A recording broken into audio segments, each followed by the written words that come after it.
asked to welcome you all here as we gather in a shared commitment to truth and healing around the incredibly important work of the East Marshall Street Oral Project. The VMHC is dedicated to preserving and sharing truthful and inclusive Virginia histories and to linking that past with present so that we might inspire future generations to do better.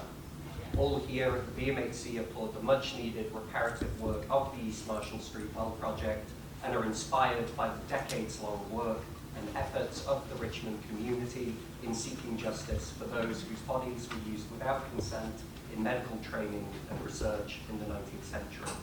That story is, of course, a part of a much larger legacy of exploitation and erasure of peoples of African descent in American history and society. So today, we gather to listen, reflect, converse, and take action. Through this special event, I hope you can all deepen understanding of this crucial history and uplift the voices of the descendants, community members, and scholars who have guided this project with care, truth, and purpose. Again, we are pleased to welcome you all here to engage in this dialogue. Thank you to each of you for being here, for your participation is part of the work of remembrance and repair. Now, please join me in welcoming Drs. Chris Shin and Michael Dickinson, who will help us begin this important conversation. Thank you so much.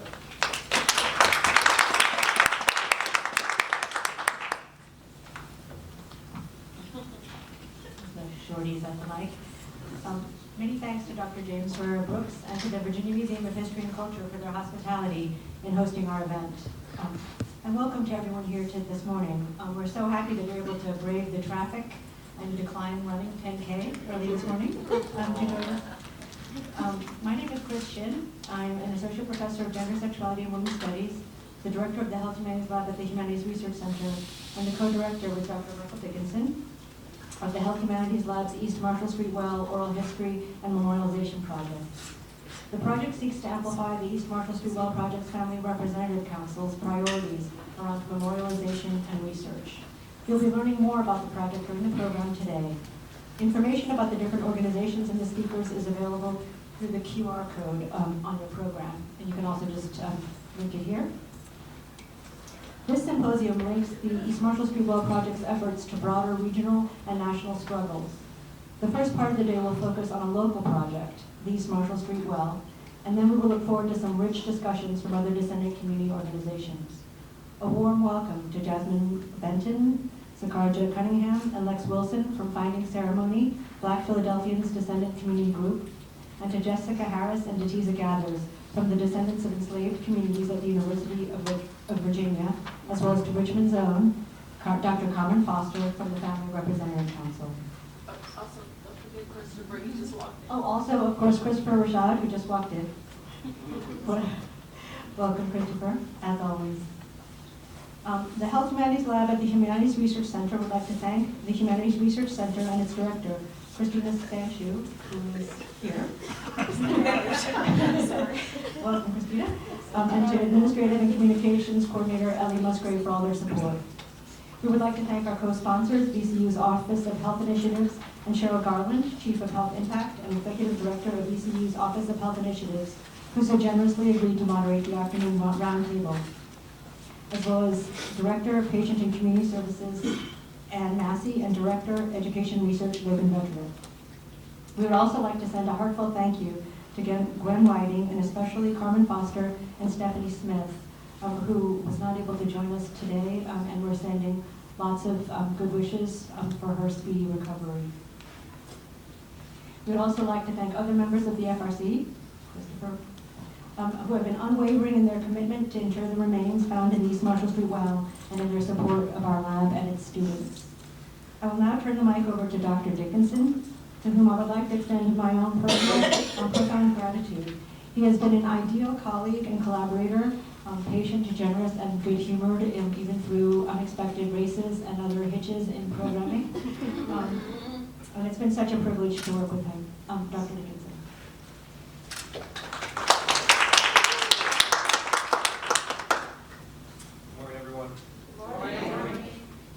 Thank you all for being here. Thank you, Dr. Shin, for that wonderful introduction. Dr. Brooks for starting us off strong. And thank you all for the hard work of, again, actually attending today. I know it was quite an effort, and we appreciate your fortitude in joining us. As Dr. Schiff mentioned, I am Michael Dickinson. I'm Associate Professor of History, Black History at ECU, and I co-direct the Oral History Memorialization Project with Dr. Sheryl.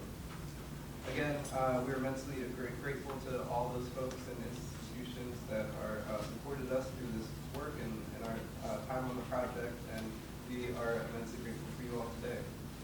Now I'm going to keep my remarks very brief because we have some brilliant folks that we're going to hear from, and we want to get to our panelists.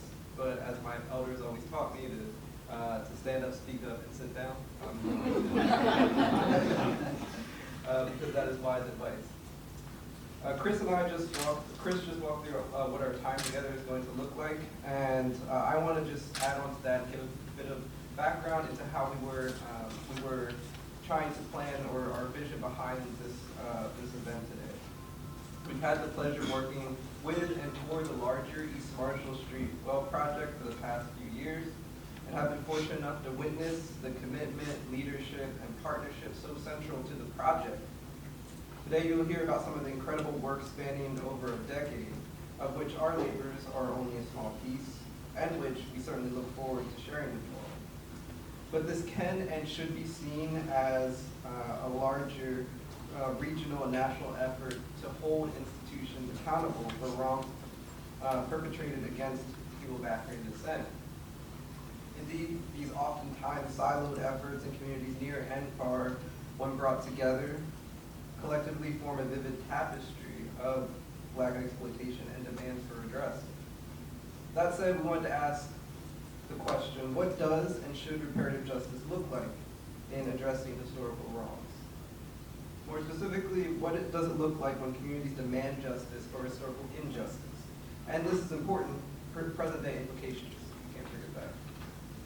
Because in the words of the ever eloquent and always insightful Black intellectual James Baldwin, quote, "History is not the past, it is the present. We carry our history with us. We are our history." Again, we are our history. And so this event, Unburying Voices, was born. We thought this title was supremely fitting for this event and for this time for that matter. It is a phrase that acknowledges the historical and contemporary silencing of Black voices and Black lives, while also acknowledging that these stories live on nonetheless, through the remarkable labor of folks like those we'll hear from, and through your attendance here today. We can, should, and are collectively declaring that efforts to silence Black voices cannot and will not triumph because the stories of our ancestors live on through us. Again, as James Baldwin reminded us, we are our history.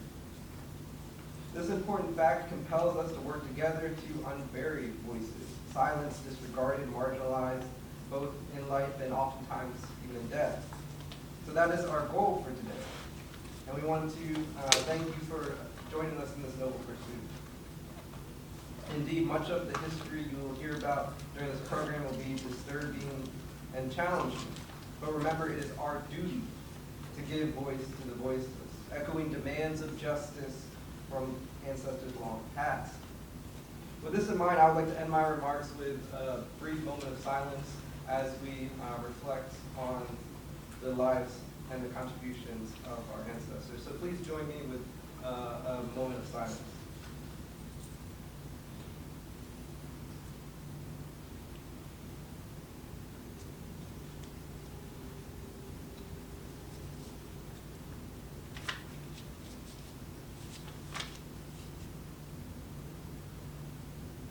Thank you. Now I will turn things over to Dr. Kevin Allison, who will give us some brief remarks. Dr. Allison is also a professor here at ECU, professor of psychology. He was the senior assistant to the Office of the President from 2011 to 2018. And during that time, he oversaw the early administration of the East Marshall Street Well Project, the formation of the County Representative Council, and the implementation of the FRC's recommendations. And he will help us to think through some of these early points within the project and help us to transition as we continue to think about these ancestors long past and their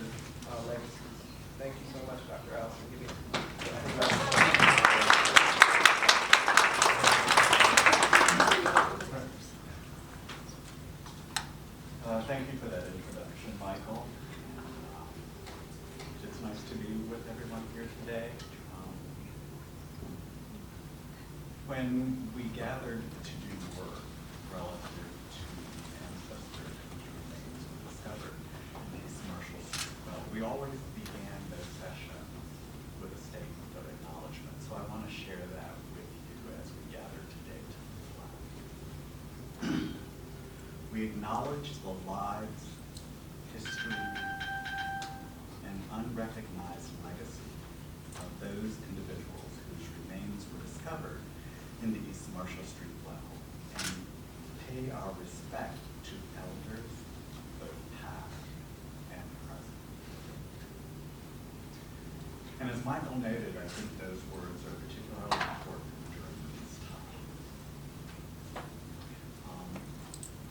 As I reflected on the opportunity to share a few brief remarks today, I reflected on the work over the probably just more than a decade in supporting the university and this work, having the honor of engaging and working with the community and with representative council.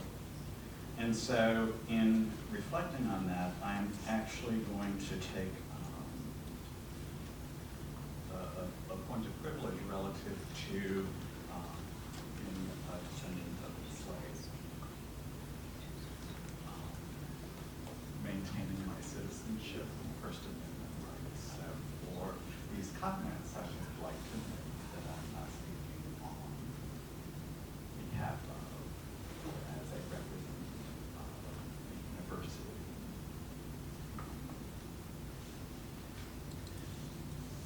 I've taken many lessons from this work, and one of the things that I think reflecting on today's opportunity is what the ancestors seek to teach us. And in these times, the ancestors call us to support issues of justice. Justice for those who are immigrants, justice for those who are international, whether students or employees, justice relative to pressing against erasure of history. And over these past periods of historical time, I've been doing something I don't do a lot, which is praying. And I pray for wisdom, and I pray for insight. And I also will reference Ezekiel 36:26. I will take your hearts of stone and give you a new heart of flesh. And I also reflect on the words from Sister Audrey. Your silence will not protect you. And so saying that and taking the lessons from the ancestors, these for me have been very profound and powerful lessons. And what I'm excited about for today is the opportunity to continue to be open for learning and for your joining this journey. And it has been a journey that started back with Sean Utsi coming into the office of the president, indicating that he was getting ready to premiere his film Until the Well Runs Dry, and Dr. Rao asked me, could you follow up on that? And so here we are, a few years later, having thought about in part on some of that. And so there are so many people who have supported this journey and the opportunity for all of us to learn from the ancestors. That includes the incredible work of the Representative Council, the Planning Committee that put in place the community process that led to the formation of that group, the Implementation Committee that followed up on the recommendations from the FRC, as well as incredible folks like Chris and Michael, Karen Rader, Joe Jones, hear from Daniel, go on more work lessons from Maggie, from Tal, from Gwen, from Philippa. I know I've left out names, but hopefully somebody else will prod me in terms of who I did not acknowledge. But it's been an incredible journey, including the community that has come out to continue to learn and support this work. You'll have, I think, the exciting opportunity to learn about more lessons from the ancestors today. So I will close my remarks by basically welcoming you, thanking you for joining us on this journey. I'm excited to see what we will learn and discover today as we spend time together. With that, thank you. Welcome.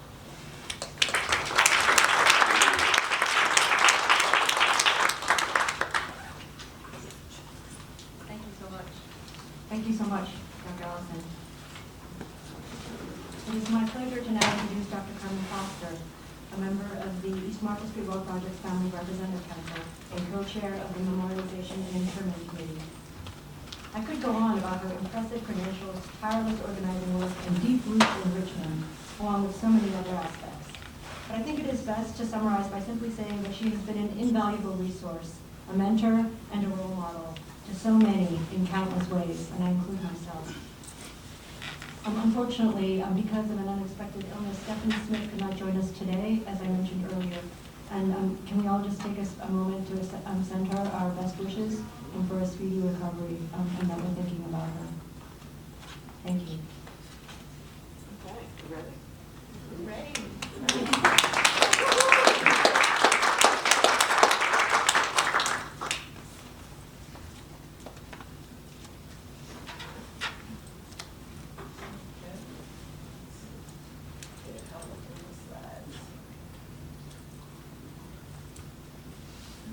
How's everybody doing this morning? Fine, fine, Okay. good. Oh, look, gorgeous. And I'm seeing familiar faces, and I am thoughtful about the song "We Are Family," because some of my family is here with me. I'm talking about my FRC family. Good, thank you. Okay. Thank you. I am Carmen Foster. I would like for each of my FRC members to stand and say your name. Say your name. Good morning, my name is Rhonda Keys Pleasance.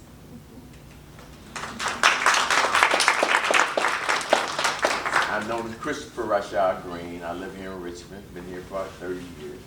And thank you.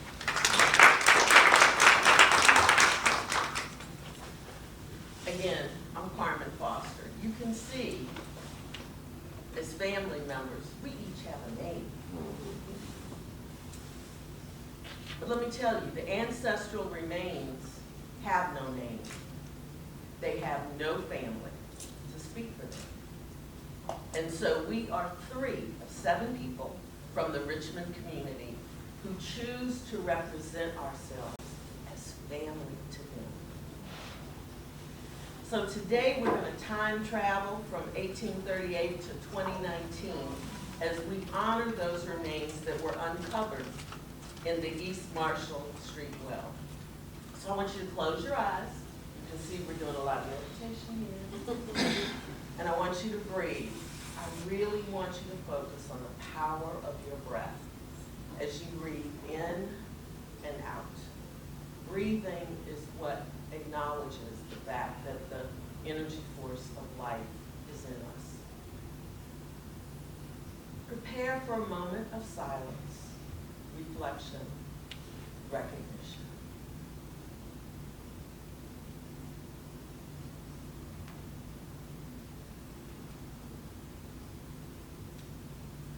We want to tell you a story about human remains, ancestral remains, that were discarded in a well behind the Egyptian building way over a century ago. Remains that were used for medical students to learn anatomy. Bodies of African descent that were first sold as a commodity in Shako Bottom to enrich the pockets of enslavers, and then stolen in death as a commodity once again to be sold for anatomy, and then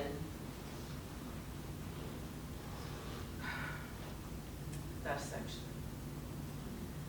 These discarded remains were thrown into what is called a limb pit, like limbs, a limb pit, along with other trash. These remains were human beings with families, hopes, dreams. They never had a memorial service or dignity or respect. The first stop on our time travel is Richmond, Virginia, 1838. Hampton-Sydney College in Prince Edward County, where you know Farmville is, started as a medical department in Richmond at 19th and Main Streets in Shockoe Bottom at the Old Union Hotel in 1838. The first class of medical students, there were 46, who took 6 courses at $20 a class. They paid $20 for each course. That is $120. And for those of you who want to do math and also figure out what would that mean in real terms today, that's just $4,000. Can you imagine ed school prices? Middle school prices at that? But why Richmond? Why Richmond? You know, Richmond's population was 20,000 people in 1838. And I'm saying people, because I'm not talking about commodities. Everybody, people. 7,500 of them were enslaved. 1,900 of them were free blacks. Richmond's slave trade industry was second only in importance to New Orleans between 1830 and 1865. You know, slave auction houses, offices, slave jails, and residences of the most prominent slave traders were scattered throughout Shockoe Bottom as a primary market for the domestic slave trade. Up to 50 people every day were auctioned to Deep South enslavers. This profitable trade did much, breaking up families, purchasing enslaved women, interrogating them about their reproductive history to breed them for profit, trafficking enslaved children too young to work, and separating infant children, wailing as they clung to their mothers. The 1830s was also the Industrial Revolution. Richmond was booming. Enslaved labor was used in all kinds of manufacturing, commerce, and production. Tobacco, flour mills for sure, and the ironworks at the Tredegar along the James River, which supplied the cannon and ordnance for the federal government, as well as railroad spikes, rails, and axles for the booming railroad industry. In 1844, construction began on the first permanent home for the medical department, a space created specifically for medical education. The Egyptian building was built in 1844 on what is now 14th and College Streets, directly across from the First Baptist Church building. Here is where medical students dissected and practiced surgical procedures on unlawfully obtained cadavers. Now please note that this particular church building became First African Baptist Church in 1841. The white members of First Baptist Church were uneasy about the growing black membership and reestablished First Baptist Church at 12th and Broad Street for its white members. For those of you who ask where First Baptist Church is today, it's right up the street at Monument and Ash Boulevard. Dr. Augustus Warner was the first dean of the medical faculty, the first professor of surgical anatomy. And here's an advertisement to recruit students. Note that quote that says, "the abundance of materials for anatomical purposes," you hear that? Represented the large population, and the reduced price at which they are furnished will enable the student to acquire an intimate knowledge of the anatomy of the human body and the use of surgical instruments. That abundance of anatomical materials was really about human beings. And it represented the large population of enslaved people as a commodity who were engaged in difficult, grueling labor in Richmond and the surrounding area. The rules for the dissecting room note the value of a body, a subject, for dissection. 5 books. Dr. Levin Joins, the Dean of Faculty, responded to an insinuation in the local paper that denies the accusation that anyone who goes to the college infirmary and dies will be used in the dissecting room after death. Just denying it. And note, he says, no patient dying in the infirmary, whether white or black, is ever sent to the dissecting room. But the body is, in every case, decently interred in the public burial grounds. Spoiler alert.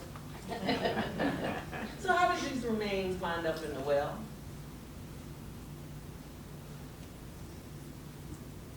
Here's a picture of medical students in the dissecting room. Look at the expressions on their faces. Consider what they are wearing. Lord knows, neckties and bow ties. Where they place their hands. And I'm wondering, what does that room smell like? Look to the left, wearing a protective coat. Chris Baker, known as the anatomical man, lived and worked at the medical school in the late 1800s. He looked after the cadavers used in dissections, and the medical community really valued him. But he was despised and feared by his own black community.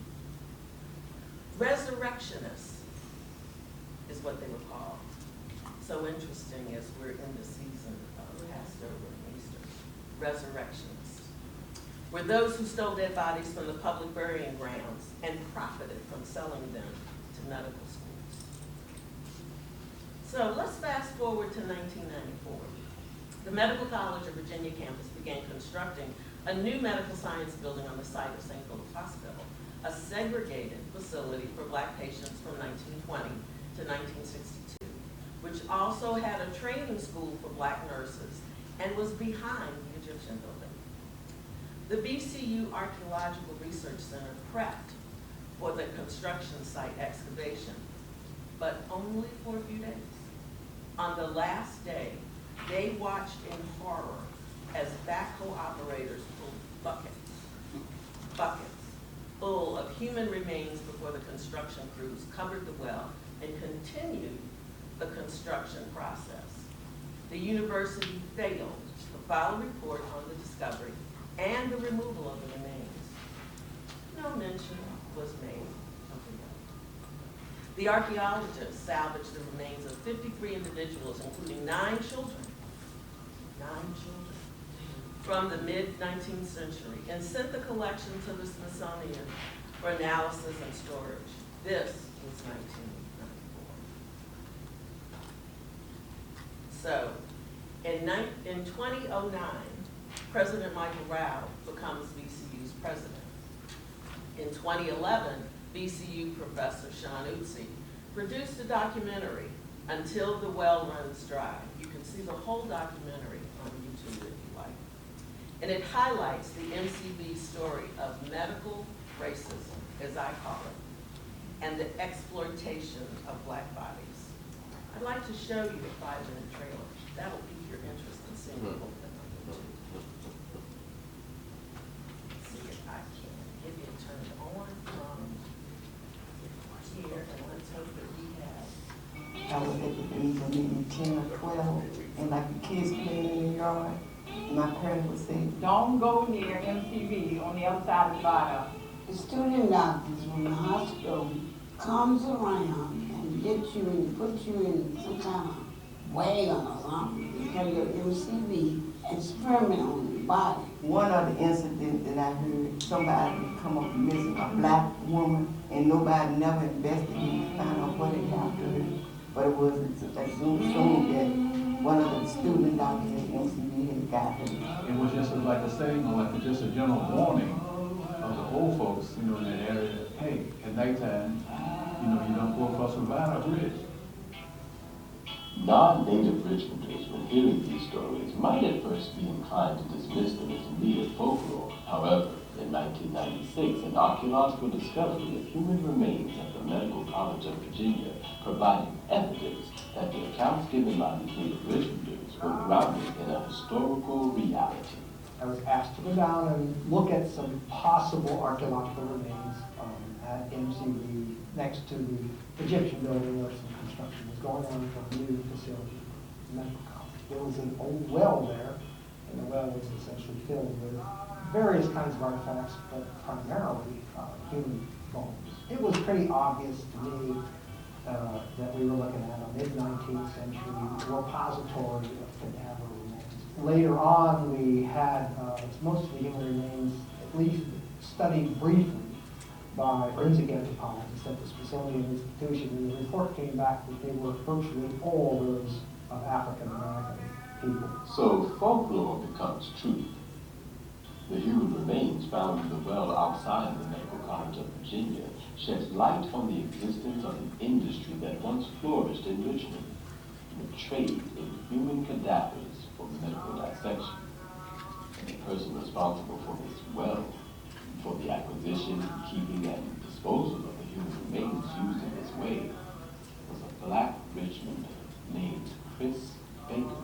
Chris Baker was the anatomical attendant at the Medical College of Virginia from some point probably in the 1870s until he died in 1919. And it was his job to prepare the cadavers for the students to dissect, as well as to bring out anatomical specimens to either the demonstrator of anatomy or the professor of anatomy. Chris Baker received payment, as did other individuals who the college hired over the years to procure bodies. Of course, at this time it was illegal to procure these bodies. We are aware because he was subsequently arrested.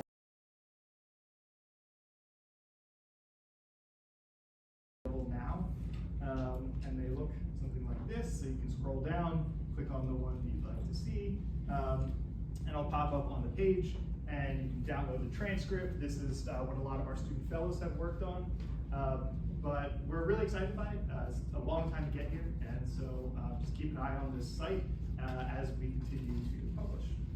So with that, I'd like to transition to Professor Edwards, because you have sat in almost every one of these interviews, and you've learned quite a bit. So let's find out what you've learned.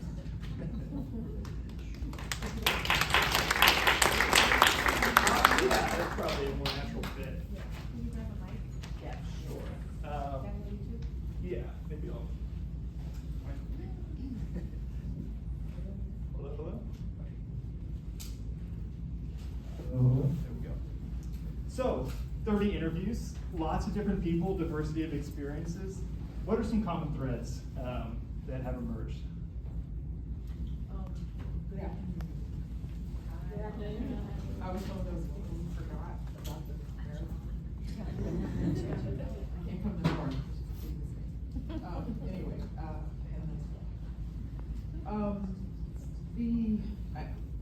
there've been a few common threads, probably two common threads. One is one that was given by almost every person that was interviewed, and that was, this has taken a long time. And that refers to a lot of things, and I think for most people, that really does refer to sort of the very first goal, which is the return of the remains to Richmond, and then proper interment. From 2013, I think, when the FRC was formed, recommendations took until 2018, and then the remains came back. People were brought back in 2019, just before COVID. And there have just been an awful lot of things. Now, unlike the Oral History Project, there's an awful lot that's needed to go on behind the scenes that has probably led to that. Other things too, but that was a very strong feeling. The other thing are the sort of maybe other intangibles that come out of this and that is that this is the first time for all of the folks who I talked to have an opportunity to unload about this project.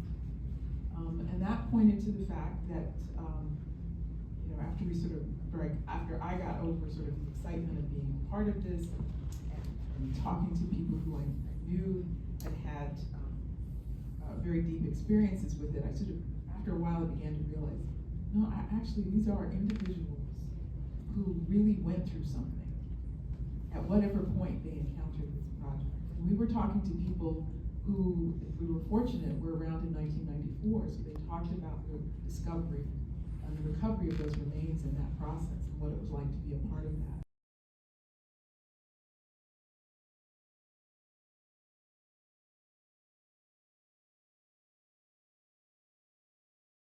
One set of stories that didn't really never sort of bubbled up to the surface as a group of people sort of addressed in this as an experience were those students and staff who were actually on site at ECU and going through the well, going through the pile, and recovering and properly processing that material so that it could be stored. I mean, they were literally hands-on in what the conditions were. And no one had ever taught them. So we had two people who represented that particular experience. And so what I found, if nothing else, is that we have an awful lot of spin-offs that we sort of.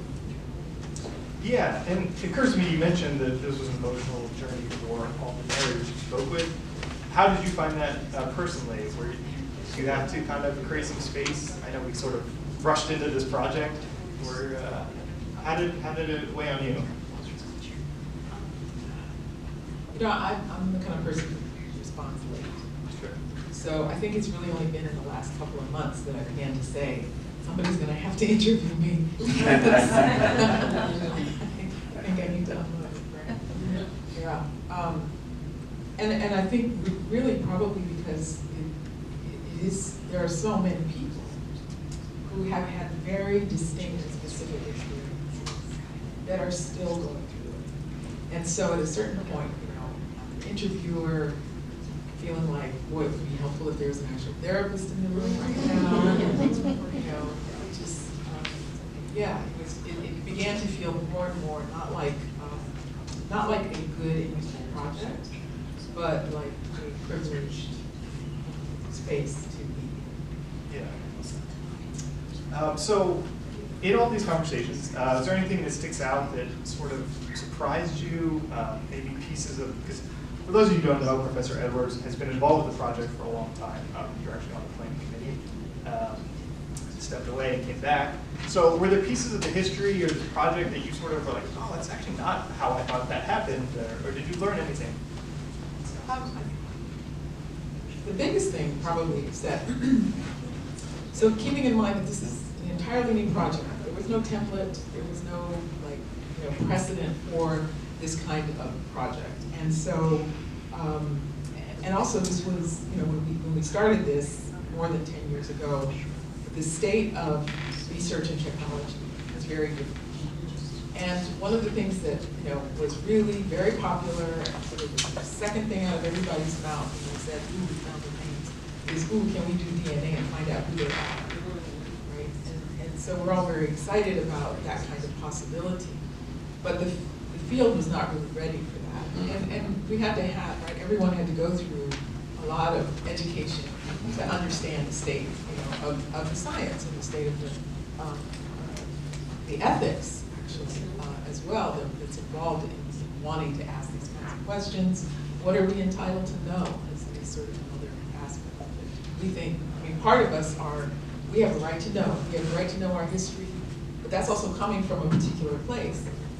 Other people also have the right to keep their stories whole.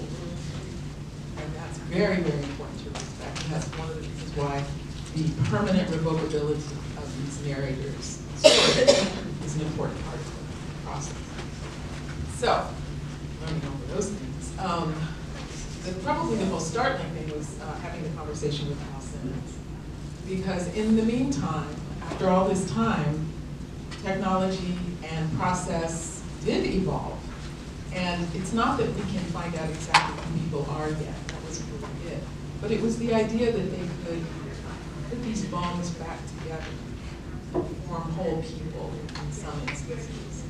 They could more specifically identify men, women, and children, and what their living conditions might have been like, you know, who they were, how they died, all of this kind of information that is just wasn't knowable before.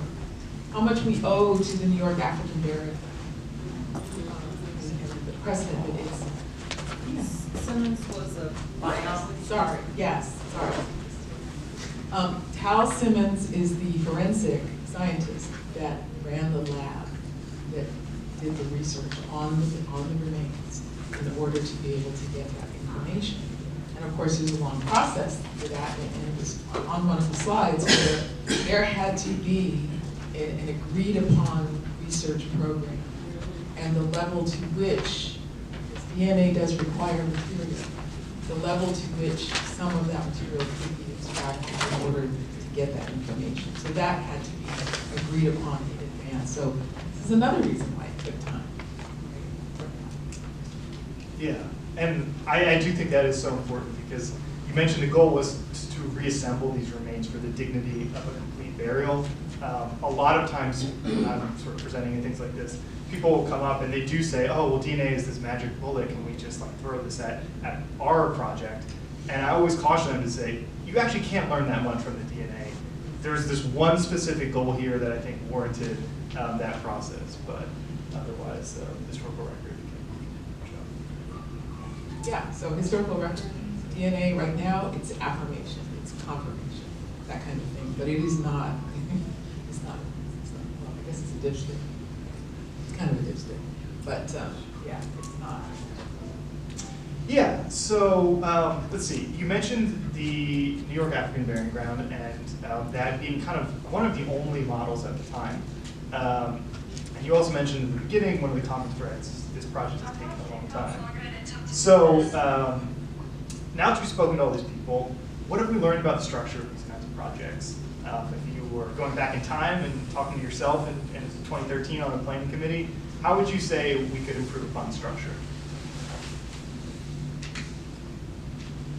Well, we will have to go through all of this, all of what we have done, right? Everything that has happened, we'll have to go down and see if there is a structure, right, that can actually be put in place that articulates, I mean, I guess you would start from the recommendations, because the recommendations probably lay out the best kind of considered process.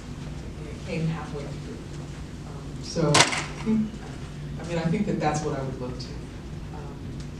But it's going to take mining, I think, a lot of the material that we got in the oral histories in order to actually understand the implications of each decision that got made along the way. So it's going to take some work to do this again. So I think we have time for maybe one, maybe two more questions. But I know you have a deep background outside of the project in public history and Richmond. And one of the themes that I've seen come up in a lot of the interviews is narrators expressing kind of the sense of regret that there isn't more of a unified public history landscape around Black history in Richmond. So can you sort of sketch out that vision for us, help us imagine, how this project could live with some of the other relevant histories? So that question, of course, goes to, again, one of the last slides that talked about the space, right? Places for racially historical, sorry, too many big words. We're in the process now, Richmond is, the Shaco project, 10 acres that are going to be the first time that there's going to be literally Black history at the center of economic development, but also cultural development. That work over 20, 30 years by so many entities has led to the city really understanding that it has to pay attention to the cultural heart of the community, because that is who we are. That is how we understand each other. Right? So with that, that's an articulation of physical space to help tell that story. We've started that with marking spaces that matter to us, like our cemeteries, like where people have lived. And all of that has been contributing to the momentum to actually prioritize not only Black history, and certainly centering Black history with these particular projects right now, but also creating, I think, the precedents and pathways to incorporate all of the larger history that we're a part of. I teach Black studies now, and one of the aspects of Black studies at its formation was that it was to serve humanity, was that by cracking through a specifically Eurocentric approach to the world and to the idea of civilization, that we would actually open it up to all the peoples who participate, right, and contribute. And so this is a story that helps us do that. And there is a place on campus that is going to be identified, that is going to be where people can put their hands on and connect to this history. But from that, you should also be able to go to the next place, right? The First African Baptist Church. You could then go down the hill to Shaka Bottom and experience all of what's going to be down there. But from there, you then should go to the Second African area. You should go to the different cemeteries. You should go to the churches. My God, the churches are a landscape of that history as well. So I think we're approaching having an understanding that these things are to be taken for granted now. We should just automatically know that that's what we should be doing. But then again, don't take it for granted. Take it very seriously and make sure it happens in a methodical, thoughtful way. I think you sort of anticipated my last question, so I will just give you the last word. If there's anything else you want to say or any thoughts? Okay.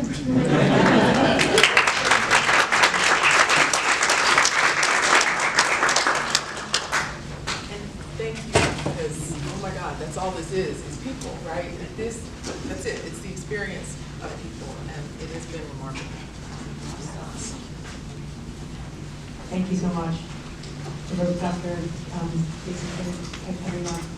Sunshine, sorry, and Professor Edwards.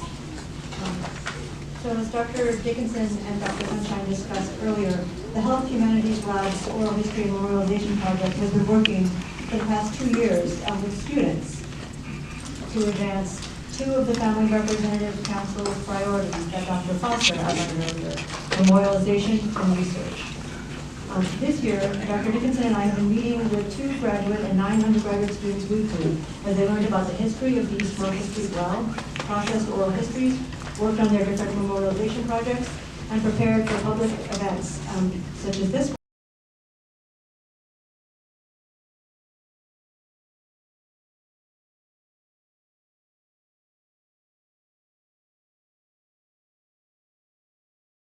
So, my name is Michael. I am a graduate student researcher. I have been part of this project since the fall of 2023. I am a second-year student in the counseling psych program. My mentor is Dr. Sean Eaton. I currently serve as a graduate student teaching assistant with Dr. Kevin Allison. And I'm here today to celebrate what's been accomplished by this project, all the work that's been completed by the students here, by faculty, by staff, across various departments here at VCU, by VCU alumni, and by the members of the broader Richmond community. I'm also here to reflect on why this work matters, why it's urgent, and why it remains necessary. There you go. You can read all my, look at my pretty face right there. There's a pretty good person. So, to get into it, universities are not neutral institutions. They exist as extensions of the state, and they operate like corporations, motivated by capital. That means that they will always do what is necessary to preserve their funding, their image, and their power. When they're told to jump, they will jump. When they're told to bury history when convenient, they will bury history when convenient. They will erase the marginalized from the historical record if state or private funding demand it. That logic that prioritization of humanity is the same logic that justified the enslavement of the living and the exploitation and theft of the dead. And that is the same logic that allowed for these remains to be discarded and left under the Richmond city streets for a century. So this year, I assisted the undergraduate fellows in the Health Humanities Lab. They were trained in oral history transcription, ethical protocols, they process interviews, study and discuss historical records, and they help preserve narratives that may not have been highlighted otherwise. So, as mentioned before, we'll probably continue to do this today. The times that we're in right now are scary, they're uncertain, and I don't know if this project would have gotten off the ground if we started it now. Projects like this are defiant. They're truth-telling. And for that reason, they're very, very important. Growing up, I was always told to tell the truth or shut my mouth. Now more than ever, the truth needs to be told. I won't shut my mouth. I'll solve those pictures of those bodies. Tell the truth to shut your mouth. That's it.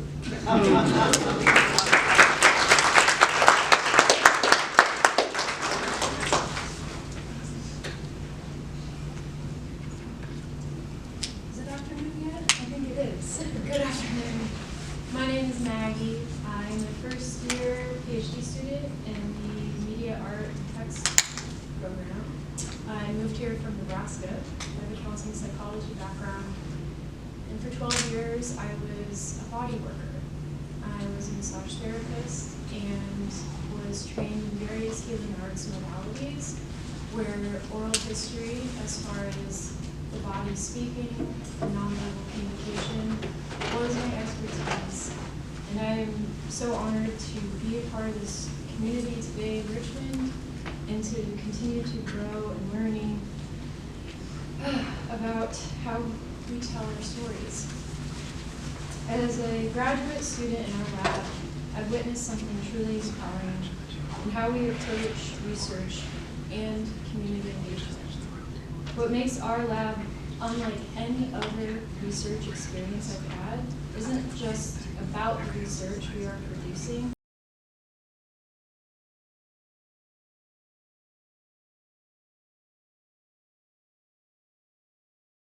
As we reconvene, I have the pleasure of introducing our roundtable, our Descendant community representatives from various places and spaces. I will let them all have their own introductions, but I will introduce Sheryl, Garland, who will be leading our roundtable.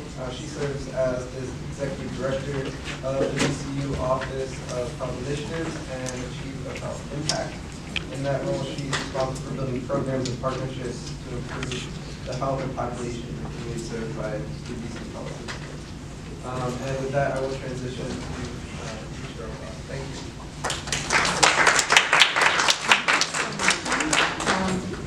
Good afternoon. I am so excited about this part of the conference. And I want to start with making sure that we are all on the same page in regards to some of the communities, because that's what this roundtable discussion is about. There was at the inaugural National Summit on Teaching Slavery that was held in February 2018. There was a report that was put out afterwards about best practices. And the report was supported by the National Summit on Teaching Slavery. And in 2018, they issued this definition of descendant communities. A descendant community is a group of people whose ancestors were enslaved at a particular site. However, it can transcend that limited definition. A descendant community can include those whose ancestors were enslaved not only at a particular site, but also throughout the surrounding region, reflecting the fact that family ties often cross community lines. A descendant community can also welcome those who feel connected to the work the institution is doing, whether or not they know of a genealogical connection. I think that really sets the stage for the conversation that we're going to have today. and follows up on that wonderful panel that we just heard from the students. And the information that we heard this morning is, it was a report that was actually issued by the International Coalition of Sites and Countries that basically sets the stage for this conversation. And it said, in North America, through the use of family records, oral histories, and some formal documentation, the descendants are here with us. Our ancestors are ready for this. Descendants of enslaved communities have become powerful advocates for uncovering, preserving, and amplifying the history of their ancestors. So today, we are going to hear from a group of powerful advocates who will share their insights about their journeys. So with that, I would like to ask you guys that as representatives of descendant communities, in your struggles to draw attention to histories of institutional racism and to obtain restorative and reparative justice, can you each take a moment to please introduce yourselves and your organizations? Tell us from a geographical location perspective what area you represent, and how did you coalesce as representatives of descendant communities? So DeTeasa, you want to start? Hello everyone. I am DeTeasa Brown-Gabbard. I am co-founder of Descendants of Enslaved Communities at the University of Virginia. And lots of questions in there. So basically, I'm just excited to have come to this. This is part of the finding of the Memorial to Enslaved Laborers at the University of Virginia when that was put into place. And they asked, they had actually Jessica and I on a panel, and they asked us at the table, what did the descendants want when they were putting on the dedication memorial? And from there we realized we had a voice. And so we started researching and learning our own descendancy, and that's where Descendants of Enslaved Community came. And our mission is to research, reclaim the narrative, honor our ancestors, and create that restorative justice. So I'll leave it at that. There's so much more. Thanks, DeTeasa. I'm Jessica Harris. I currently serve as the president of the Descendants of Enslaved Communities. We are our flagship chapter, as DeTeasa mentioned, is at the University of Virginia, where there were over 4,000 enslaved individuals who helped to build and maintain the university from construction all the way up until emancipation in 1865. As DeTeasa mentioned, the memorial was really the impetus for bringing us all together. But as many of you in this room can attest, we've been organizing and mobilizing for years before, and we'll continue doing it for years after. And so our organization seeks to bring folks to the table in an intentional way, as DeTeasa mentioned, for education and advocacy. But for us, it really is about these types of conversations of how are we stepping into our descendant power and being part of this descendant movement. So we are both descended from the enslaved laborers of Central Virginia, including the University of Virginia, Monticello, other surrounding Albemarle County plantations. And so this work is immensely personal for us. I'm really thrilled to be a part of the conversation with everyone today. Yes, we're a nonprofit 501c. Okay. Yes, good, the mic is on. Okay, I didn't want to turn it on too early. My name is Lex Wilson, and I am part of Finding Ceremony, the Philadelphia Descendant Community Group. It is a group based in Philadelphia, more specifically West Philadelphia, which I feel like is very important. And we'll talk probably a little bit more about the geography of Philadelphia and how it pertains to the work we do during the panel. But the work we do centers on Penn, and Penn, the University of Pennsylvania, has the remains of many, unfortunately, Black people. And so our work that we're tasked with is trying to get Penn to do right by those remains, which is no small task. They are very committed to not doing right by the remains they have. But I will allow my co-conveners to talk about the work we do. My introduction to the work comes from wanting to do right by Philadelphia as someone who is a transplant and is not originally from Philadelphia. And so I try to be very careful about how I navigate the work we do and trying not to be consumptive, trying not to take up too much space, but still do right by this community that I find myself in. I'm going to read a little bit from the Philadelphia Finding Ceremony page, just so you can get a good feel for the work that we do. Finding Ceremony is a descendant community-controlled reparationist process, restoring the lineages of care, reverence, and spiritual memory for the work of caring for our dead. The formation of Finding Ceremony stems from Ali Muhammad and Dr. Lyra Monteiro's observation and study of the Penn Museum's negligence stretching back decades, not only with the Morton cranial collection, but also with regard to the move remains and the other estimated 12,000 individuals held in the basement of the museum to this day.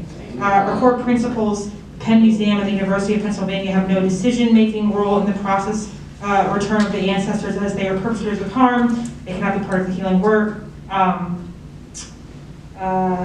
There are no easy or ideal or even very good solutions to the questions of how to return the ancestors in the Morton cranial collection. And this is because we live in the world that empire has made with the help of Morton's racial science, in fact, a world that has intentionally severed ties to family and homelands of both the living and the dead. While it may be possible to identify direct lineal descendants for some of the people whose skulls were stolen and trafficked across the world, it is unlikely we'll be able to do that for everyone. I'm particularly excited to be working with people who work with the university.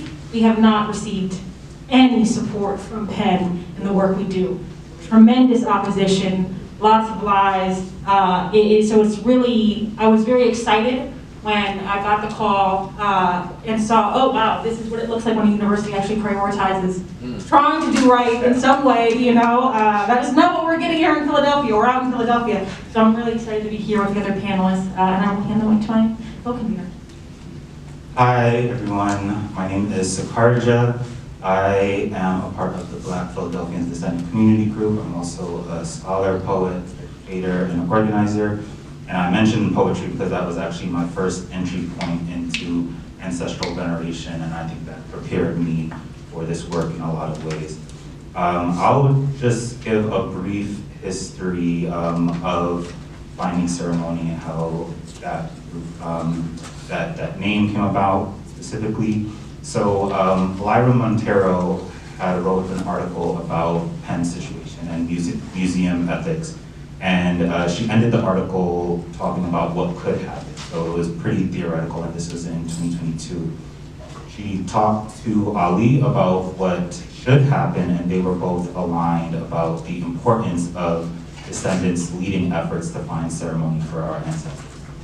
So a few months after that, there was an orphans court petition, and Penn claimed that a community advisory group wanted Penn to move forward with a burial plan. So the board was made mostly of Penn employees and affiliates. Ali and Lyra sat down and came up with the name Finding Ceremony. And then when the orphans court came around, Lyra and Ali realized that they were in a position to present an alternative to what Penn was doing. So they wrote a proposal and used the name Finding Ceremony. And they also had a rally before the hearing, which was in February 2023. And this was the first time that the graphic of Finding Ceremony was used publicly. They wrote a proposal, and in that proposal, they said that Penn should give money to descendants to do this work. The judge approved the burial without community knowledge or consent, and Lyra and Ali put together the Finding Ceremony website right before an event that we'll talk a little bit more about later. It was an event at Malcolm X Park in Philadelphia, so they wanted to just make sure that that website was up before the event.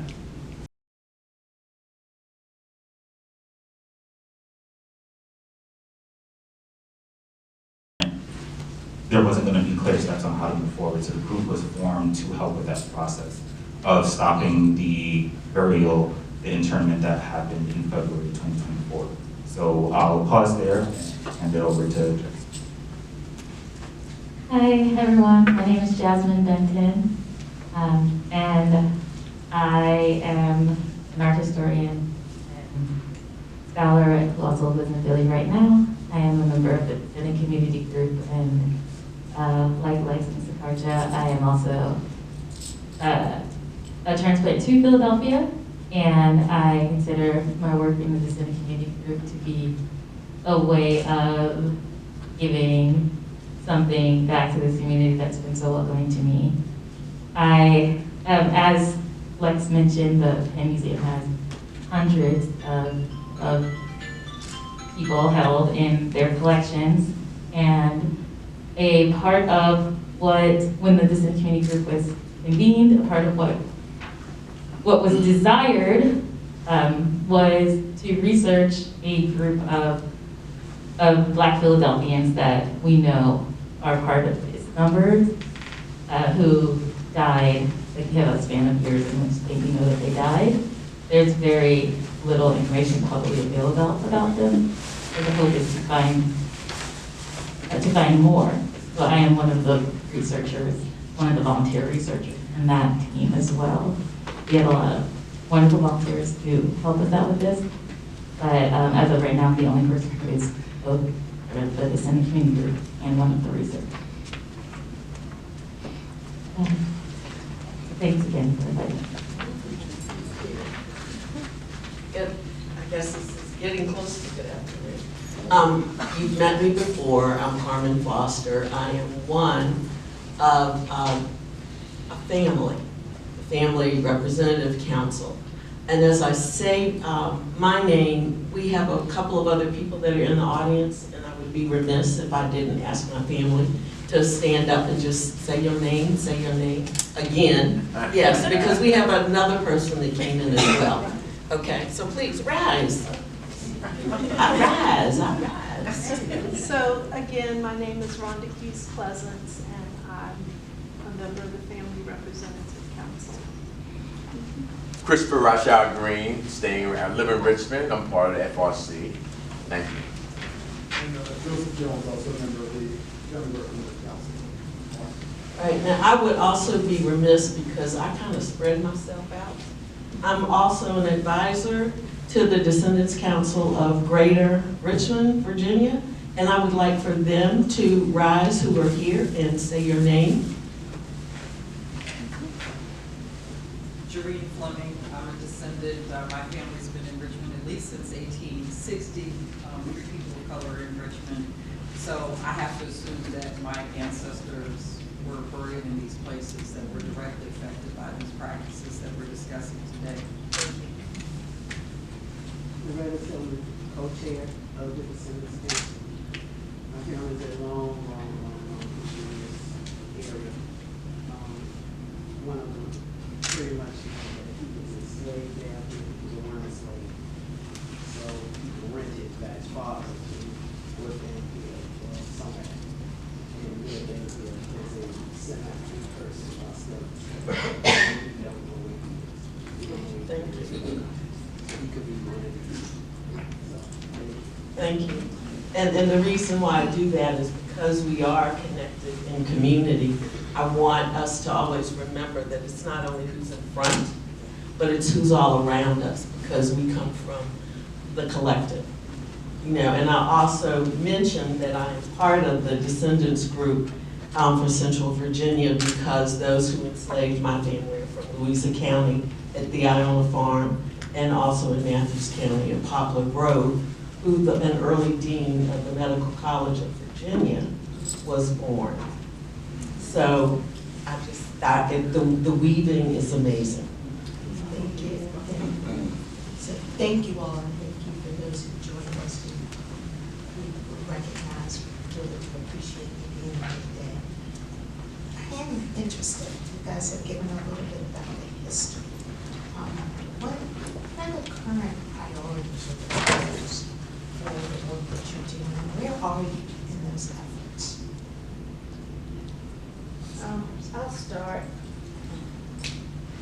I'll start by mentioning some of the current priorities, which I'm sure is collective. Finding others that are actual descendants. And the only way you can find the others is they have to have some type of interest to get started with their research. I try to encourage people to talk to their elders while they have them. while they have anyone that's the oldest people in their family.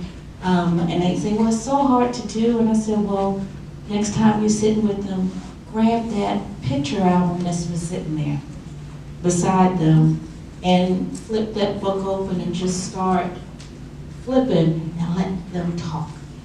And you listen and you start putting together some things that you didn't know, and you always find something different. But also the point is that when you find that, we now have to collect and be part of an organization or a group to grow together, because we're all mentioning colleges. And in this statement, in this setting, we're talking about DCU, we have Penn, we have UVA, we're talking about their responsibility in this. And if you don't know who you are, you can't hold the university accountable to making sure that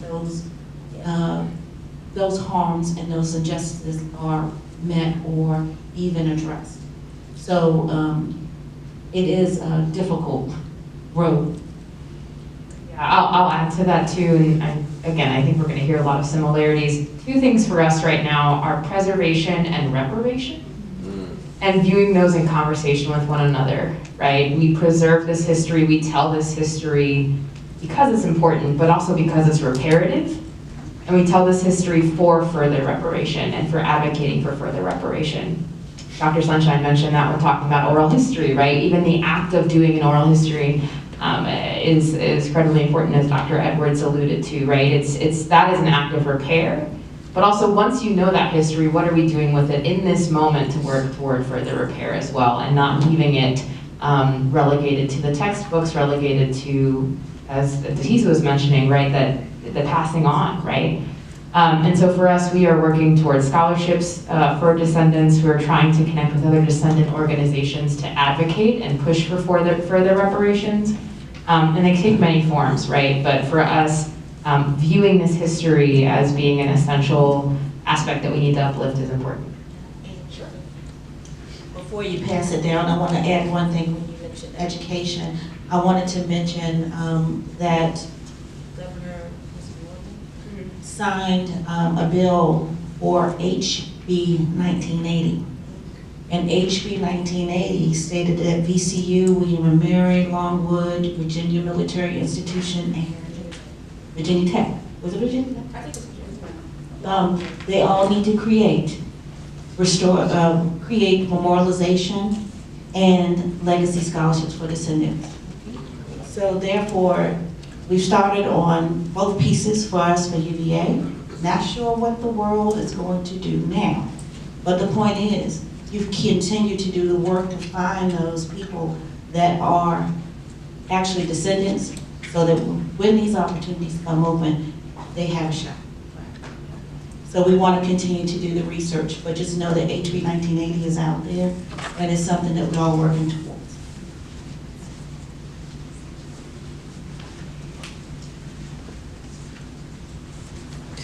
Okay, sorry, there's a question. Yes. I do. My sister here mentioned HB 1980, and something immediately came to mind, and that is the president's mandate to eliminate offices and departments of DEI at universities. Is there, and I don't want this to turn into a political discussion, but we have this mandate from our governor, which is law. So what's next? How do we navigate? Because I know a lot of those departments may have been instrumental in pushing along the work, the HB 1980, right? And so now that those departments have been dismantled under duress, I agree that the work should continue, but will there be any type of resistance? Will it slow down the work? We won't let it slow down the work.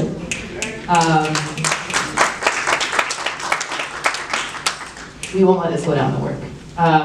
Our ancestors, we were talking about this earlier, have found ways to work around institutions, outside of institutions. If that's the route we have to go, that's the route we have to go. I would be naive if we didn't address that being a very real impact of this time with a lot of question marks. I think a lot of us just have question marks and not a lot of periods, right?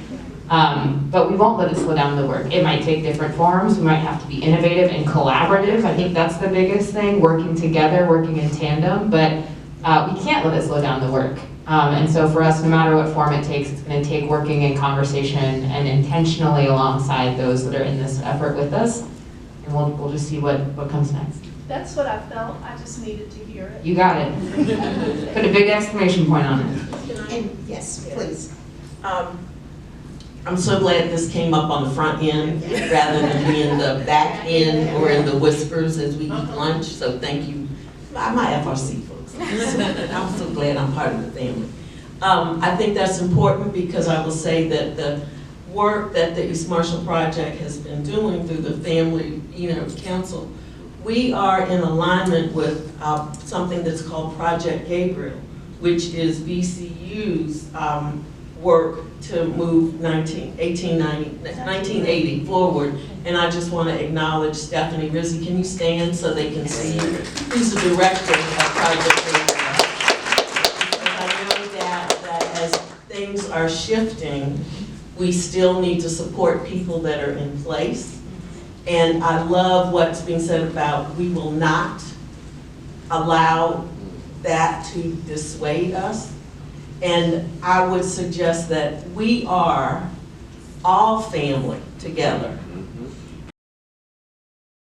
A presumed formal authority is uncomfortable and has their opinions in place. Certain executive orders are there, but they can be opinions, not necessarily real laws. We know that. And it is the power of the people that will have to make it so in different ways that can be helpful. I'm glad you're 501c3 because that means that you can choose whether or not you get federal funds or whether or not federal funds would ever be part of your agenda anyway. That's right. Yeah, that's right. But that also means that we have to ask ourselves, where do we put our resources as a community and support and begin to talk in ways where we can keep the momentum going, because we got 3.5 more years to contend with this. So, and I'm not being political. Well, we never know. The ancestors know. The ancestors know. What we need to do is be good about what the ancestors would want us to do. But I did want to recognize people that I see that are in the audience that are in multiple groups, because I realize this is important. And we probably will take questions after we finish the panel. Yes, so yes. Stephanie, did you have I only wanted to identify myself as the Project Gabriel project director, to let you know that I am now the last man standing in the Office of Inclusive Excellence. That I am in an office alone. All of my colleagues are gone. And that I need all the support and help that you can offer me, because it's me now interacting and engaging with university administration, and there needs to be more than just me in those spaces.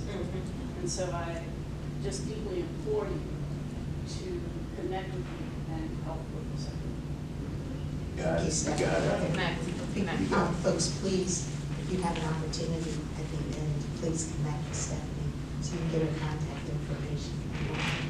Yes. Stephanie, what's your last name? Rizzi, R-I-Z-Z-I. Yes. Yes.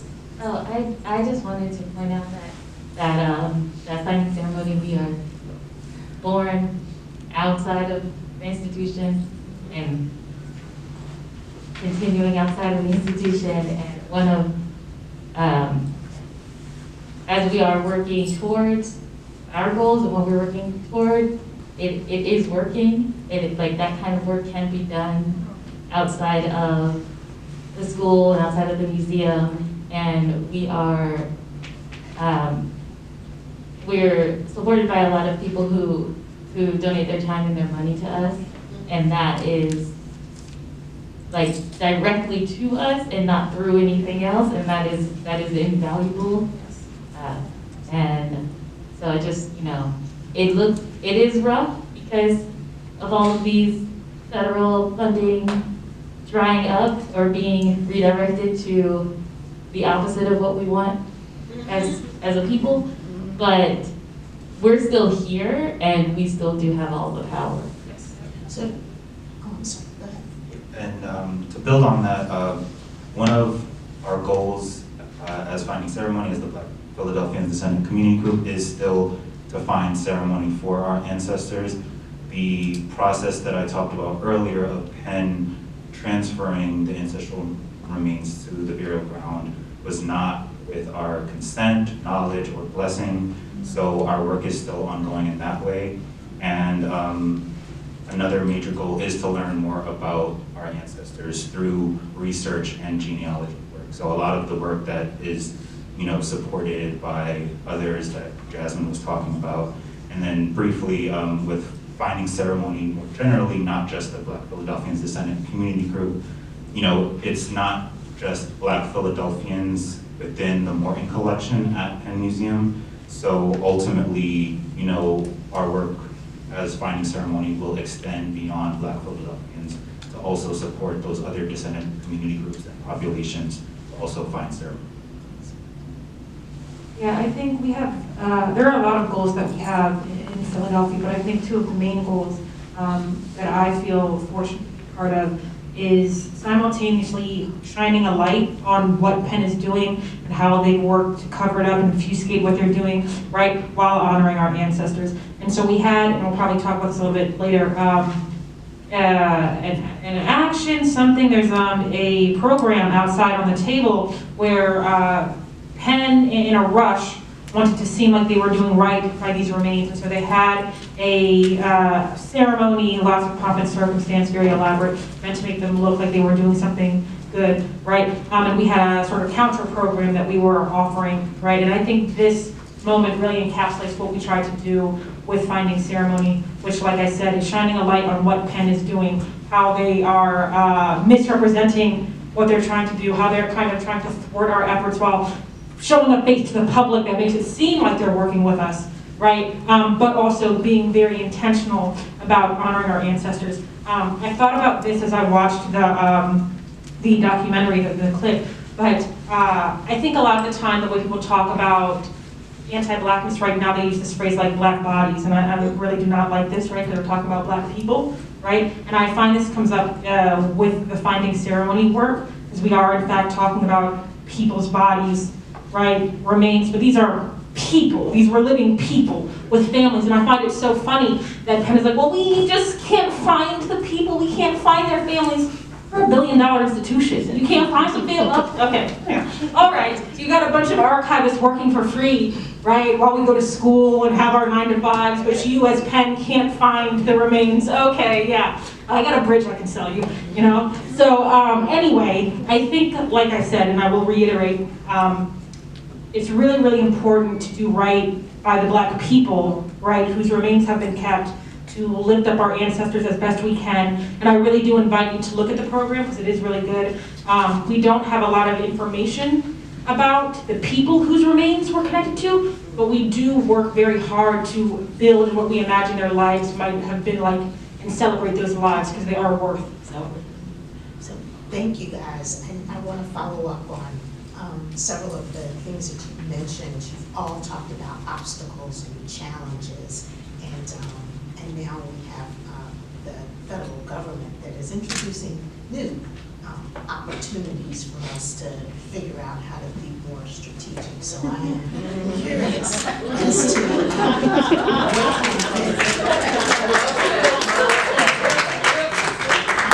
stay focused, as you have to stay positive. So I am interested in hearing from you guys about what have been some of the effective strategies that you've been able to put to place in working together and with communities, and then if there are any other obstacles or challenges that you're concerned about, especially as you're working with institutions that you need to be geared up to address?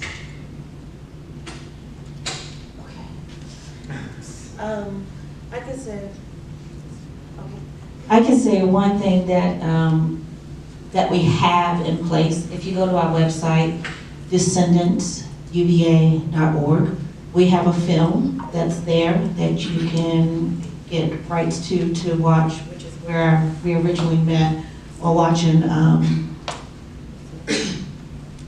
Lives Between the Lines.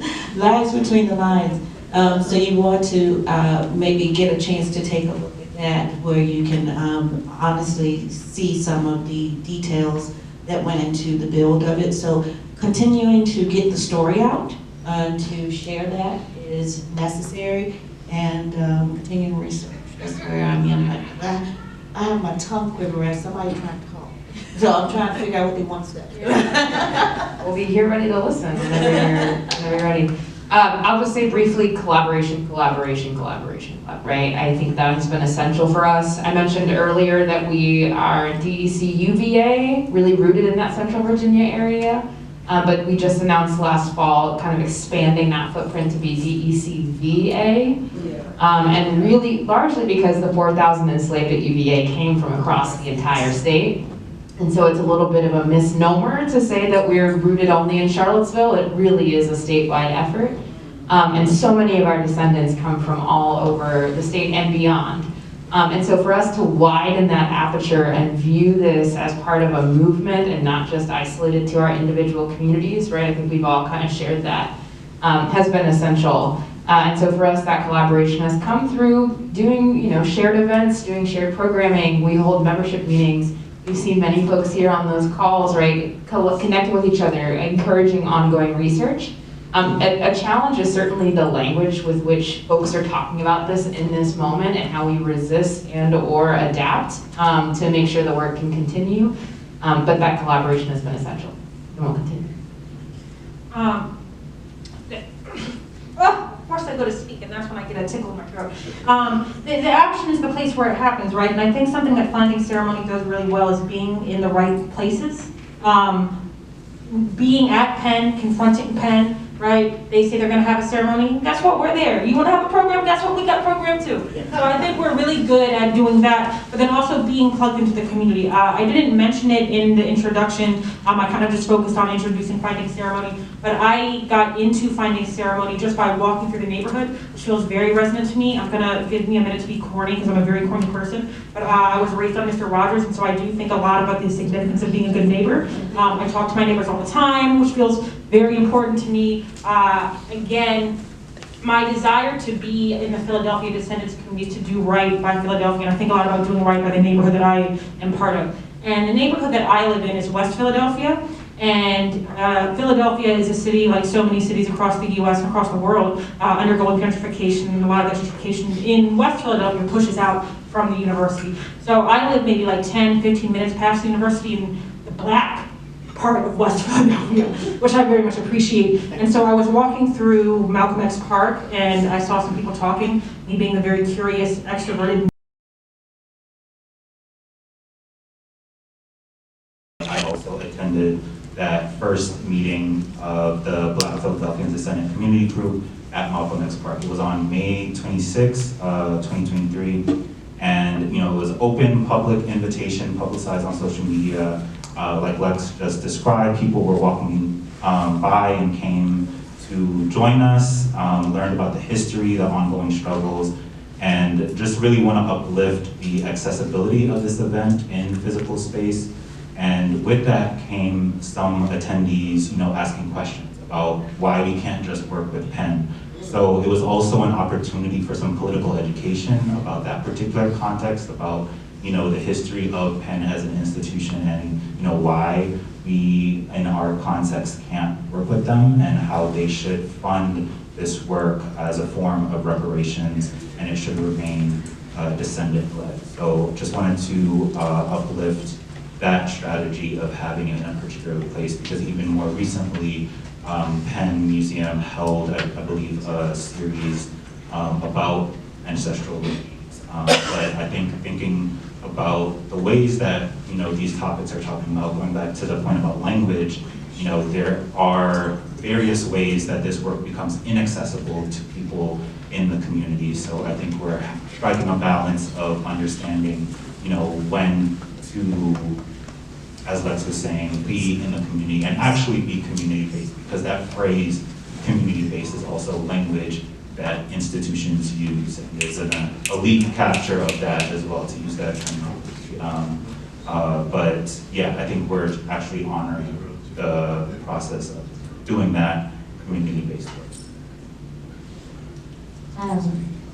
To add on to that idea of the institutions sort of warping the idea of community, in last year when the Penn Museum relocated some of these ancestors to a mausoleum, they like these people, they're like part of the museum place, like they have a session number, it's like they're digitized. So none of that changed, it was just like the director of the museum said in the press, a matter of career storage. And there's no but they also talk about it as though it was a burial or some sort of ceremony to put these people to rest, but none of that actually happened. And so when we decided to have our counter programming, because we had already been working on building that community, we were able to mobilize really quickly around that. It happened it was like the January, and I remember being like on vacation for New Year's, and we were just on calls and on Google Docs together and just like getting ready, but we already had that. So we were able to do it. But since we're speaking of challenges, another challenge that I've noticed is that a lot of people want to be doing the kind of work that we're doing, but just don't know. And there's, this like institutional awe where you're like, oh, this museum is saying that they're burying these people, so that's what they're doing. So like, at this ceremony that they held, there were people who just didn't know.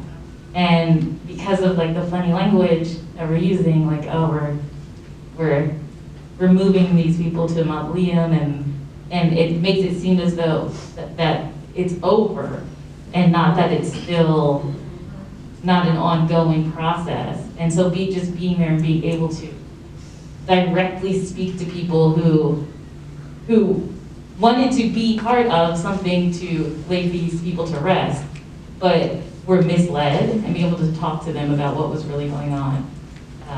That was like a huge thing that we were able to do. Real quick. I would say, yeah, the challenge does come from, as Jazmin done very well, Penn's desire to constantly obfuscate the work that they're doing, making it seem like they're doing right by these people. But something I will say that I think is very interesting about Finding Ceremony is that as much as it's a challenge to go against Penn, because we are not beholden to them in any way, we are able to mobilize quickly, to do things quickly. Y'all don't know me very well, and you might know me a little bit better by the end of this, but I am quite reticent to trust institutions. The good doctor earlier did mention Audre Lorde, and I find myself thinking often that the master's tools will not dismantle the master's house. And so being outside of Penn does allow us to come at them however we want, and to do whatever we want in whatever tone that we want, and that is something that I appreciate. We haven't been, particularly nasty or antagonistic, and I don't think we're interested in that, right? We are interested in lifting up our ancestors, right? But if it does mean taking Penn to task, we're prepared to do that. But like I said, not being beholden to them does allow us to operate in ways that I think we could not if we were attached to them more directly, or we had purse strings and stuff, And that's something that I do very, very much appreciate, that we are already on the outside, right? We're already not working together, they're already doing their lives, so it leaves us to kind of do what we want and strategize on our own, and kind of develop strategy based on that.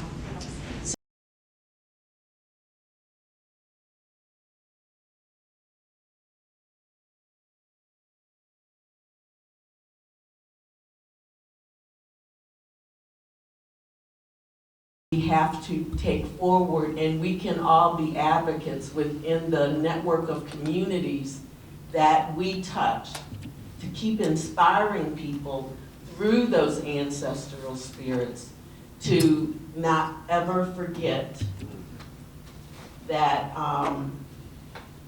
justice shall prevail for all of us, especially for our children. So that's what I can take, because I really honor your presence in the work that you're doing, because I'm an ancestor in training, and I've been real clear with people about that. I ain't gonna be here forever. I'm going to glory. I've been a good child. But I say that because I want you to know how important your work is for the next generation that you all interface with, like my grandson. So keep doing and stay true to the values. How am I really connected to the values that I know aren't just Black values, but they are human global values that are rooted in faith traditions around the world. And if I'm, that is the North Star. That is the North Star. That's all I'm gonna say.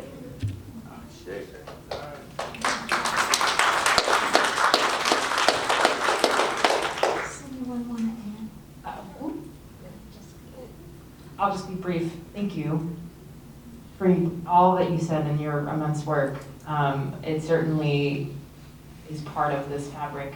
I just will briefly say, I think we try really hard not to speak for, but speak with the ancestors, with our communities, with all that we touch. And I know you all share that ethos as well when DeTeasa, right, is talking about being that vessel, not speaking for, but speaking with. And so for us, that means intentional partnership, that means listening, that means following those that have come before and will come after us, and being in constant conversation. So you asked about the weight, how you carry the weight. You have to keep breathing. Yes. That's number one, oxygen. Breathe. I'm talking about inhale, exhale. As long as you are breathing, you have a moment to make another change. You can make another thought. You can think again. You can do something different. Keep breathing. But I say, learn more about yourself. Learn more about your ancestry, yourself. Learn about who you are, what makes you tick, how you roll. Learn about you. And then learn how you're going to leave your legacy for your family. What are you going to leave for them? How are they going to be able to connect with the history that you did all that research for? You can't take it and put it in, you know, if you're going to tell them to go to the cookie jar, to go get everything out the cookie jar, what are you going to do to leave that legacy for them? And I can't leave without speaking to one thing, that all things and places matter, and everything you do, your steps are ordered. And I even say your steps are ordered, even I mentioned today, I happened to run into an individual. Stand for me real quick so they see you. She's behind you. I saw her in the hall just now when I took a quick break. And I saw her in the hall and I said, I remember you. And then come to find out, I remember her off a Carnival cruise ship. 3 years ago. Okay, we sat on the deck at the pool and had a conversation on a Carnival cruise ship. I'm telling you, all things matter, and we're both in ancestry research, okay? And I was nowhere near as deep as what our descendants group can say we are. You look at our website, you'll be happy. But just basically understand these things. Research yourself, how you're gonna leave your legacy, and understand that your steps are ordered. So I'm gonna be respectful of the time of our colleagues from Charlottesville, because they do have to, they have a hard stop. So I'm gonna give them an opportunity to stage left. Thank you. Please do connect with us, descendantsuva.org. You can find our contact information. You can learn more about DECBA as well. We really regret that we're not able to stay. We could talk all afternoon. Wonderful meeting all of you. Good to see you again, Dr. Foster, and thank you. Yes, and send questions our way. Yeah, thank you. Thank you, guys. Yes. And we are going to hold on for questions for the rest of the panelists while they transition.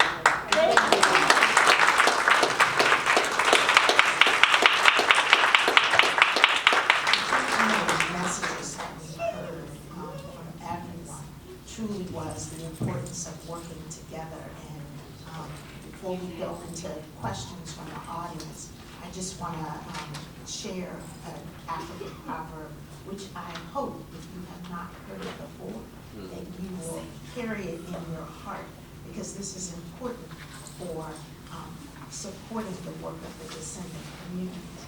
So if you want to go fast, go along. Yes. If you want to go far, go together. And what you heard today is the power of coming together as descendant communities. And so I just want to thank all of our descendant community representatives and open it up to see if folks have questions. We've got about 5 minutes of this.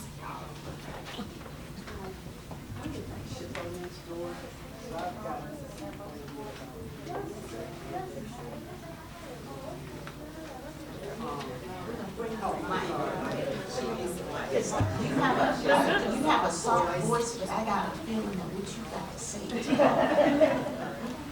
So, I hope, does everybody know what NAGPRA is? Real close? Yes. Okay. Does everybody know what NAGPRA is? Anybody not know what NAGPRA is? Okay. Grade preparation, Native American. Yes, a Native American grade. Exactly. So it's a federal law that has been on the books for a long, long time. And it didn't have enough teeth. And so places like Penn and many others have gotten away with holding on to quite tightly both Native Americans and their artifacts. And last year, teeth were put in the mouth. And now everybody, when I say scrambling, they are scrambling. Things, as people who work with me and work over there know, even in our institution, we've had a few things. Everything must be covered. Everything must be taken off. Everything. And before McKeechin died, who was one of our representatives here, he had worked with a lady who was also a representative in Congress in North Carolina about getting an NAGPRA, which would be similar but not exact to that, and would do this kind of protection. But what I did not see when this was first kind of proposed a few years back was that coming together of these types of groups. And for me, having watched that process, because I also volunteer downstairs in archaeology, that's how I started. I'm up in the archives now dealing with some other things, the paper records, and I also work in our cemetery community. I volunteer with the city now, dealing with our cemetery community for our historic black cemeteries, which have a similar history. I don't know about you all because of up north, but down here because of segregation, a number of things happened, and now you wouldn't recognize most of our cemeteries as such. And we're trying to rectify that. And those two communities, the ancestral communities and the black cemeterian communities do need to come together because we're all kind of talking about the same thing. But my suggestion, and wonder what you would think about this was, how about we all just get together and work on an NAGPRA? And if we can't get one done at the federal level, can we start dealing with each state one after another? Because some are more receptive, because a lot of the laws that we have on the books now that protect us actually started as parts of the state, some states thing. And then over time, it just expanded. And finally, the feds were like, well, maybe we ought to just pull it all together. But I just want to know your thoughts about that potential. Thank you. Thank you for the question. Anyone want to provide some thoughts? Personally, I would love to see something like NAGPRA that expands. There should never be. I don't think that anyone should ever be using grave or ceremonial items without consent of the people who they belong to. And NAGPRA is, like as you said, it over the past few years has gotten some teeth, but there was those decades where it was just kind of like a thing that people just talked about, like, oh, we really shouldn't, but yeah. And I've worked in museums and archives that have had like inappropriately obtained items from Asian communities and Black communities, of course, and Indigenous communities. And it's really all of our stories, and it's not, it's such a brain switch, I think, that needs to happen in these fields of archaeology and anthropology and history, that this taking and extracting is beyond just inappropriate. That is evil. That is just the continuation. We have in our case in Finding Ceremony, one of the reasons why they had to move the remains to a mausoleum and not just bury them was because we found that we found out that we have found proof that one of the people who they listed as African American has indigenous ancestry, and so it would become a NAGPRA violation, and that like we are all the same. Like we talk about how we're not from Philly, but like I live in Philly now. I grew up in Maryland. My parents are from New York. My grandparents are from Tennessee and Georgia. Like we're all moving. We're all related. We're all of this place. And so I think NAGPRA is extremely important, and I'm glad that it's giving those teeth, but it definitely needs to be expanded for just all of us. Thank you. We have time for one more question. Yes. I would just like to respond to her. You know, like you mentioned, the master's tools, they'll always find a way to screw everybody else. And the tribe in Oregon that tried to sue under NAGPRA to get the remains of hominid, and they were told that the remains were about 15,000 years old, and they apparently had only been here 12,000 years, so therefore it couldn't be one of their ancestors. They will come up with some mess to get past having to obey those laws. If we were to work hard to enact an AGPRA, the teeth would have to be so strong that it would rip jugular veins if they dared to ignore them, because you can believe the institutions will find some fragile apple bull. Oh, well, these remains apparently came from East Africa, and slaves were known to only have come from West Africa, so these can't be your ancestors' bones. It would have to be so comprehensive and so detailed that nothing could slip. So there couldn't be cracks for them to slip through. And so it would be a lot of, I don't know. I don't know what else to say, except it would have to really, you guys feel what I'm trying to say, right? So, I'm so angry and passionate about, decolonizing museums, collections, repatriating, returning artifacts, not just to us, but to natives, to tribes in Africa, to people in Egypt and Syria and Iraq and Iran. Europe has a long, dirty history, and our institutions were founded and grown from European descendants, slave owners and rich folks from those years, and they keep the same mentality. I took it like my favorite lines in Black Panther was when Michael B. Jordan said, "Oh, I'll take this, this, and this." And she said, "You can't do that. That would be stealing them." He said, "How do you think you got them?" As long as we remember that we are righteous and correct in wanting our stuff back, because they stole it to begin with.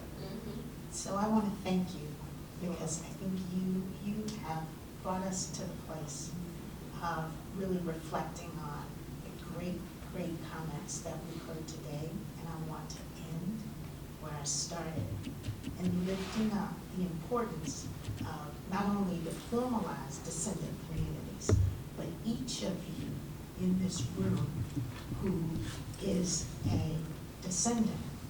You stand on the shoulders of your ancestors, and understanding how powerful your advocacy, your voices are, in making sure that we never forget what those who came before us endured, and why it is so important, not just today, but going forward, why it is so important that we continue to tell the stories and stand up and speak truth to power.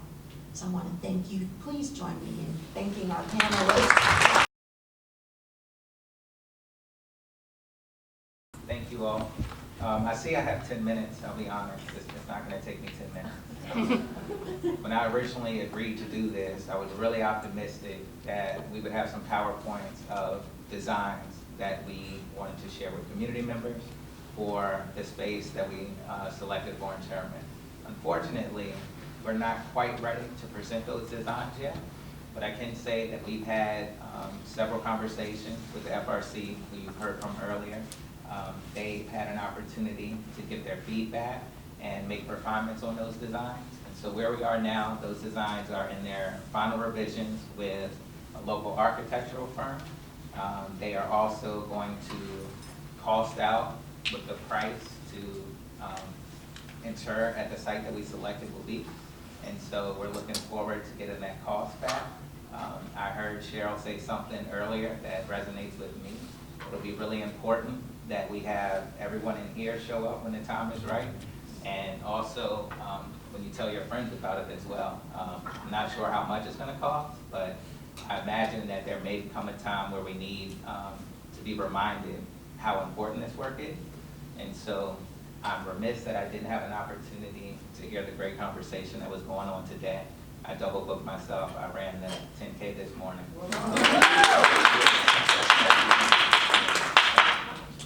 And so I didn't have an opportunity, but when I came into the room, I wanted to get grounded. This work is serious, it's important. It's a Saturday morning, and I see all of you here today. It's good to see familiar faces. I see some students that I've worked with, so it's good to see familiar faces. I've seen some mentors that I've worked with. This has been a long process.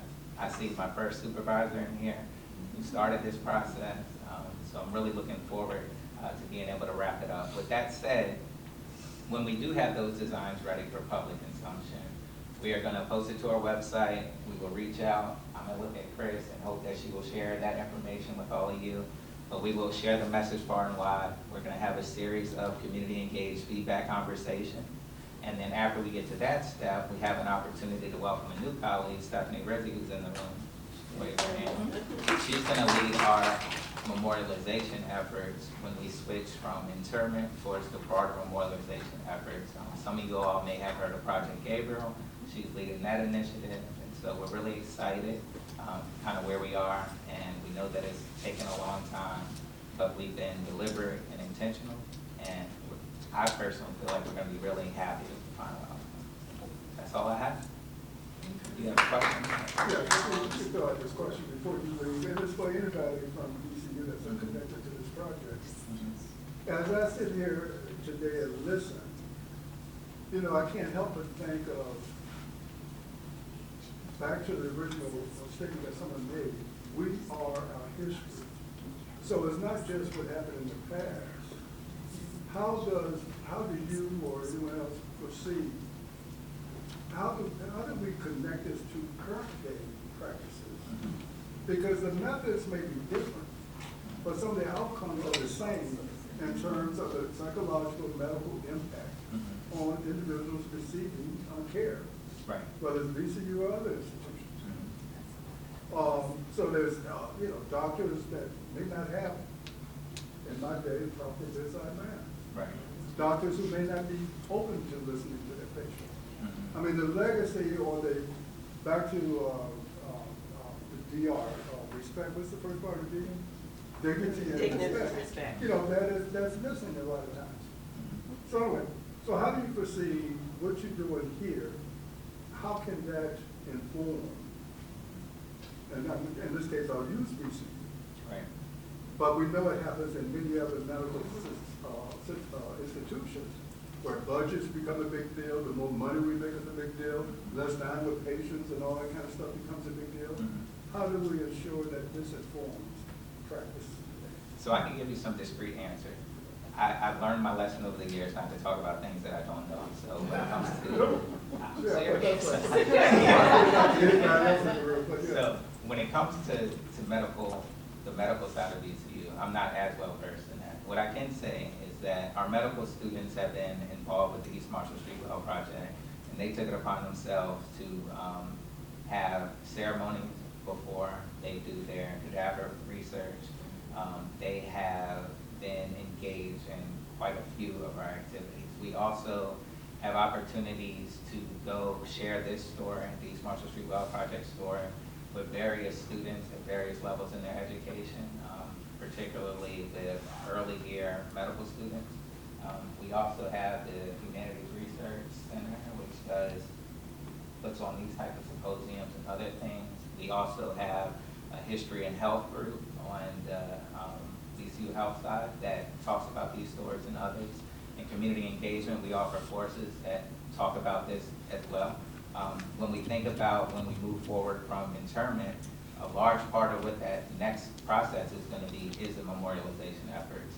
And so we're looking at ways to make sure that these stories are told and that people are aware of them. And to your earlier point about, you know, hospital administrators and others, I tell people in the community, we've had this conversation in other spaces, I tell people to complain, make your voices heard.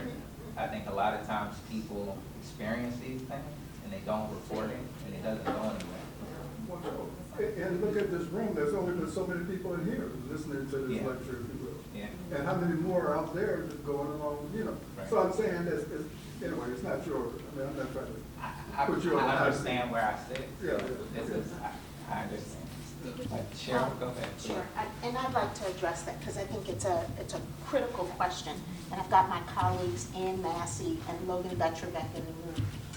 And I'm so excited about the pre-med students because there's hope. There's hope. So a couple of things that I just want to share with you in response to that question. Stephen mentioned the History and Health program, which was started back in about 2016. Well, the Health Equity Strategic Plan, yeah. Well, and so if you Google VCU Office of Health Initiatives, that will take you to our website, and we have a whole series of educational modules and videos, and there's a whole series that includes the history of the Medical College of Virginia. And the reason we did it is because we now offer it to any faculty across VCU, including the faculty in the School of Medicine, that they can incorporate into their curriculum if they choose. And we have several faculty, I'm looking at Ann and Logan, who have chosen to do that. In addition, it's not just about our past, it's about what's going on today. And we know that because of things like redlining and historical practices that happened at the Medical College of Virginia, we've not always been the best provider of care that we could be to all people, which is part of our mission.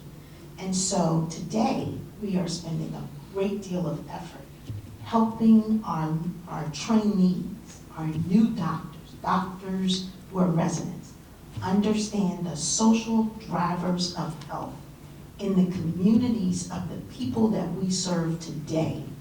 And there is now something in our electronic medical record that everybody has to use, they don't write on paper anymore, that lights up because we're doing screenings when we find people who have housing instability or food insecurity. And so we are now building educational modules to help our trainees understand what does this wheel mean and how do you incorporate those findings into your treatment plan. So, but it all starts with how in the world did we get here? Because everybody didn't start in the same place. We got a long ways to go, but we're on a journey. I just want to share that. Thank you.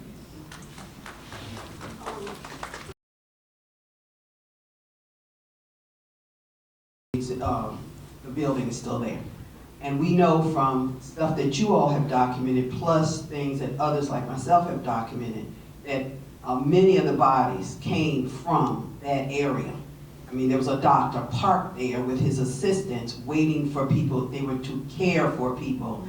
And when they departed, the bodies were then transported across the thing. And I'm wondering, while you are doing memorialization in your area, can you also consider doing memorialization in some of the other nearby areas where potentially the ones still under the building and the ones that are in residence at my institution that will be reburied, I'm assuming, and memorialized? Can you think about memorializing that? Because a lot of people don't know, and I'm going to have to apologize, but this is my thought about it. That whole area is a throwaway zone for humans.